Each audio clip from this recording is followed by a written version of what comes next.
আপনি কি কখনো ভেবেছেন কেন পৃথিবীর প্রায় প্রতিটি গুরুত্বপূর্ণ অঞ্চলে আমেরিকার সামরিক ঘাঁটি ছড়িয়ে আছে? জাপান থেকে জার্মানি, মধ্যপ্রাচ্য থেকে আফ্রিকার অজানা দ্বীপ পর্যন্ত।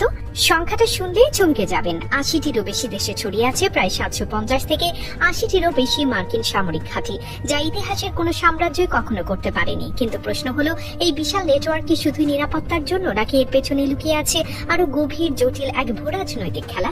এই ঘাঁটিগুলোকে মোটামুটি ৩ ভাগে ভাগ করা যায়: বৃহৎ মেগা বেস, মাঝারি ঘাঁটি আর ছোট গোপন লিলিপ্যাড।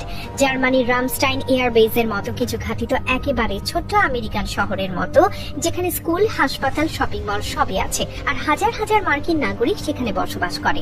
আবার আফ্রিকা বা মধ্য এশিয়ার কিছু গোপন ঘাঁটি আছে, যেগুলোতে শুধু ড্রোন, অস্ত্র আর নজরদারি সিস্টেম রাখা হয়। যুদ্ধ লাগলে মুহূর্তেই সেখান থেকে আঘাত হানা সম্ভব। এই সামরিক জালের শিকড় খুঁজতে গেলে ফিরে যেতে হয় দ্বিতীয় বিশ্বযুদ্ধের সময়ে, যখন ১৯৪০ সালে ব্রিটেনের সঙ্গে এক চুক্তির মাধ্যমে আমেরিকা প্রথম বিদেশে ঘাঁটি স্থাপনের সুযোগ পায়। এরপর যুদ্ধ শেষ হলেও ঘাঁটিগুলো সরানো হয়নি, বরং স্নায়ুযুদ্ধের সময় সোভিয়েত ইউনিয়নকে ঠেকানোর অজুহাতে আরো বিস্তৃত করা হয়।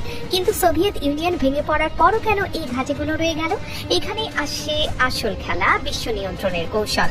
বিশ্লেষকরা বলেন, ইউরোপ, মধ্যপ্রাচ্য আর পূর্ব এশিয়া, এই ৩টি অঞ্চল নিয়ন্ত্রণেই নির্ভর করে বিশ্ব শক্তির ভারসাম্য, আর আমেরিকা ঠিক এই ৩ অঞ্চলেই তার শক্ত ঘাঁটি তৈরি করেছে। এর মাধ্যমে একদিকে মিত্র দেশগুলোকে নিজেদের উপর নির্ভরশীল রাখা, অন্যদিকে সম্ভাব্য প্রতিদ্বন্দ্বীদের, বিশেষ করে চীন, রাশিয়া আর ইরানের মতো দেশগুলোকে একত্রিত হতে না দেয়া, এই দুই লক্ষ্যই একসাথে পূরণ করছে তারা।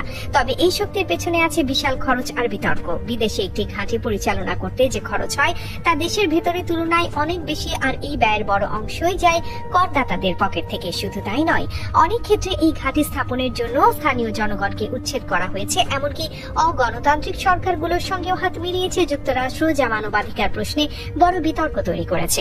তাহলে কি এই ঘাঁটিগুলো সত্যি নিরাপত্তা দেয়, নাকি উল্টো নতুন সংঘাতের জন্ম দেয়?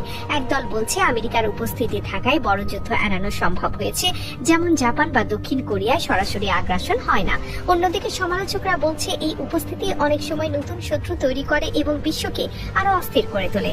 আজকের বাস্তবতায় যখন চীন একটি শক্তিশালী প্রতিদ্বন্দ্বী হিসেবে উঠে আসছে, তখন আমেরিকা ধীরে ধীরে তার ফোকাস সরিয়ে নিচ্ছে ইন্দো প্যাসিফিক অঞ্চলের দিকে।